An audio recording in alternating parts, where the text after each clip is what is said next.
Hey, so in this video I'm going to introduce template specialization, and this is going to be useful if you want a different definition or algorithm for a specific data type. Okay, and in that case you can specialize the template. We'll start off with function templates and then we'll talk about class templates later in the video. Here's a quick example of where function template specialization can come in handy. We have the simple print function template again. Now what if we want to specify a type argument of pointer to int? That is when you invoke the function template. Okay, so maybe pass in an address of some integer for the function print. Well, it's going to print out its address, right? It's not going to print out the actual value stored in that location. Now, of course, you might be thinking, okay, well, I can overload this function so I can provide a regular function, and then the compiler will choose that one. But there's another way of solving this problem with function template specialization. Here's a quick example of what the syntax for a template function specialized for a pointer to an int would look like. The first function template is just a general function template. The second print function template is specialized for pointer to an int. A few things to note: in the template prefix we do not have a template parameter, so I have empty angle brackets. Following the function name you can provide angle brackets and provide the specialization, so in this case pointer to int. That is not necessary for template function specialization, but you can provide that just to make it clear for the reader. Also notice the difference in the formal parameter list because we do not have access to type parameter t here. So instead of formal parameter being of type t, it is going to be a type of pointer to int. And now in the body you can dereference the formal parameter to print out the actual value, so you can fetch the actual value where that point is pointing at instead of printing out an address. Okay, so let's go and look at this example in Visual Studio. I have a simple example with this print template function again. It's going to do cout from general template in this case, a new line, and then we get argument, and then it's going to print out whatever that formal parameter is. The type parameter here is t. Okay, now in main, let's say I do print char. For the type argument we have char, and then we pass in this h character for the actual argument. Next we have a constant integer x, which I initialize to 44. Then I print out x, so I invoke the print function and I pass in x, and then next I'm going to do that again, but in this case I'm going to pass in the address of x. Okay, as an argument to that print function, and now you can start to think what's going to happen when we pass in the address of x when we invoke this template function. Okay, what is it going to print out? Well, let's go and build around that, and this is what we get. Each time it's going to print out from the general template, it's going to print out h, because that's the argument that we pass in. Then in the second invocation we get 44 from the general template again, and now the third invocation, again we get from the general template, we get an address printed out. What you could do is you could overload that function, so I've overloaded it right here. I'll just uncomment that, and this of course is not a template, it's just a regular global function. Now it's going to print out from print, and I specify the formal parameter is going to be of type pointer to integer constant, and I do a new line and then argument is going to be, and in this case you can see what the difference is right here. Formal p is going to be a pointer to type int, so we want to dereference that to fetch the value where it is pointing at. So again, that is one way you can do it. Build and run. This time we get h from the general template again, 44 from the general template again, and then for the third invocation we get 44 from the overloaded print function, which has a type for its formal parameter of pointer to integer constant, so that works fine. But there's another way that you can do this, so I'm going to remove the overloaded print function. Okay, now I want to specialize this print function to a pointer to an int or to a pointer to an integer constant. So I want to print out from a specialized template, and for that I'm going to remove the type parameter. We still have the template prefix, but in this case we are going to have empty angle brackets. Then maybe we can do a pointer to an integer or pointer to an integer constant. And of course now what I want to do is I want to dereference that formal parameter. Make sure to dereference that, otherwise we are going to get an address, and Ctrl F5 to build and run. And this works fine now, and you can see the final invocation we get from a specialized template, and it prints out 44 as we would expect. Now I would like to note that you can specify, following the function identifier, you can specify the type that you are specializing between angle brackets. So in this case we're specializing for pointer to integer constant. Build and run, and this will work fine. From specialized template prints out 44. Okay, so that's a quick look at function template specialization. Now with the specialization, we are specializing this for a type of pointer to integer constant, and in main I have a constant integer x which I set to 44, and then I pass in the address of x. Right now, what happens if int x, so this variable x, is not constant? I'll remove constant, then I'll build and run. In this case, it's going to print out the general template.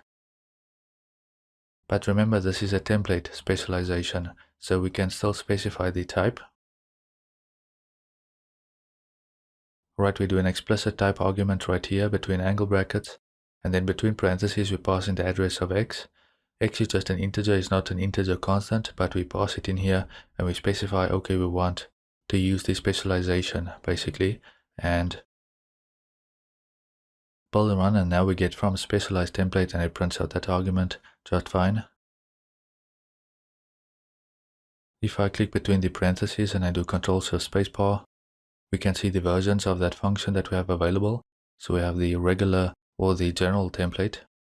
Then if I press the down arrow, we see the prototype of the specialized template.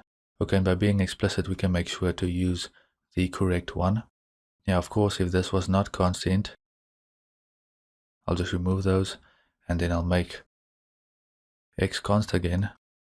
I'll remove that. Now we will get an error. Okay, if I Ctrl+B to build. Cannot convert argument 1 from pointer to integer constant to pointer to int, because the conversion is going to lose qualifiers. So it's fine if it gains the qualification, but it's not fine if it loses the qualification. Okay, for a quick exercise, I'll just comment this one out, because let's say we want a version of this template function that we can invoke for a pointer to any type. Again, let's say up here.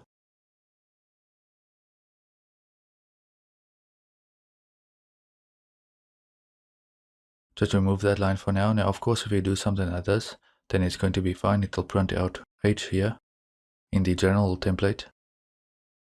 From general template, it's going to print out h. But what if we have a pointer? Okay, so I'll pass in the address of my char and build and run that. Then we'll get some weird stuff printed out right there. So what we want is we want a version of this function that we can invoke for a pointer to any type. So as an exercise, go and overload this function to work with a pointer to any type.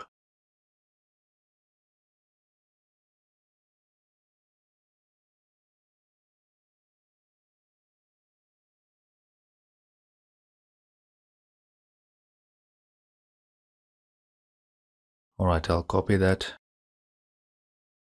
and paste that right here, and we are going to change the signature, so the formal parameter list is now a pointer to t, whereas in the general template, formal p is going to be of type t. And in the overload, we want to make sure to dereference that pointer. Okay, now and again in main, we have char, my char, which I initialize to h, and then I'm going to print out that, and I'm going to pass in the address of my char. Build and run that. And now that should print out h from the template overload. Then I'll uncomment. Okay, then I can still have some specialization, and I can specify that, because now, let's say we do something like this. Build and run, it's going to use the overload. But of course we can still use the specialized template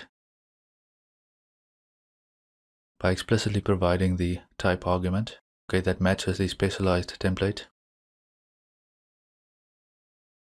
Build and run, and the first invocation is going to use the template overload to print out h, and then we use the specialized template to print out the x.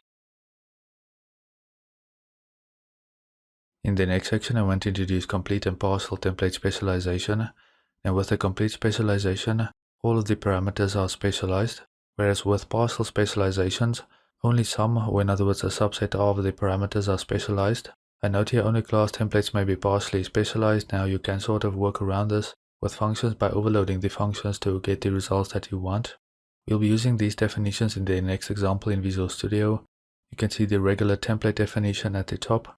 Then following that, you have a partial specialization. So in the template prefix, we still have t1 for the type parameter, but we are partially specializing this template for the case where the second type argument is a pointer to an int. Whereas with the complete specialization, you'll see we don't have any type parameters between angle brackets because all of those are going to be specialized. For this complete specialization example, I'll specify both of those to be pointed to an int. Here we have the example in Visual Studio, so I have the general stock template.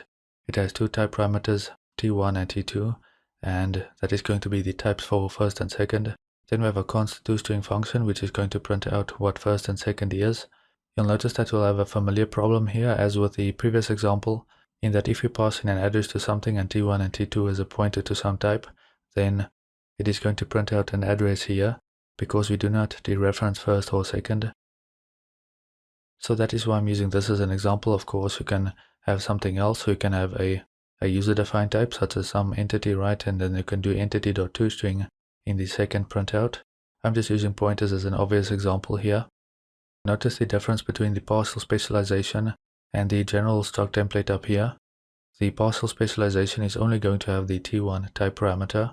Then notice we have the angle brackets here. So we do struct, pair, and then we have the angle brackets, and we specify T1. And then we want to specialize this to pointer to an int. So in other words, when we pass in a pointer to an int for the second argument, then we want to use this version of the pair struct. Okay, so you can see we do T1 for first, and then we have a pointer to an int for second. And also importantly, we are going to dereference second, so we don't get an address, we actually get the value at the address where we are pointing at. Alright, and then we have an example of a complete specialization. In the template prefix, the angle brackets are going to be empty because it's a complete specialization. So we have struct pair, we provide the angle brackets, and we specialize this for pointer to int, pointer to int. Okay, so both of these, first and second, are going to be of type pointer to int. And then we are going to dereference both of those. Okay, and then in main, as a quick example, I have pair1, which is of this type. So we specify int and char, and I pass in these two literals 55 and h. And then I do pair1.toString. That will use the generalized struct template. And then here we have int x, I set that to 44. I construct pair2. And for the type arguments, I pass in char. And then pointer to int for the second type parameter. I pass in h for the construction. And then the address of x. Okay, and then I do pair.toString. Next I construct pair3. And I pass in pointer to int for the type arguments. In both cases, I'm going to pass in the address of x, and then I'm going to do pair3.toString. Alright, let's build and run that, and we can see what we get. So as expected, we get from general stock template, it prints out 55 and h, and then from partially specialized stock template, we get h and 44, so we don't get an address here, we get 44, and then we get the completely specialized stock template as well, and that will print out 44 twice. I'll just move this x up a bit. I'll change the type in the construction of pair1 to show you the problems that we'll have with this. For the type arguments, I now have pointer to int and char. Then I pass in the address of x and the h literal here for the char. Okay, and if I build and run now, this is what I mentioned. This is the problem that we'll have. We'll get an address for first now, because in the generalized template we do not dereference first or second. This was a simple example using pointers, but as I mentioned, you can use or specialize for your own user-defined type. So in other words, let's say I have an entity. Then what do I want to happen when I pass in a type of entity for the second argument, for example? Then maybe you want to do entity.toString here. Okay, in the statement right here instead of dereferencing it, or something like that. Now this can get complicated with templates. I just wanted to show you a quick, simple example to get the idea across.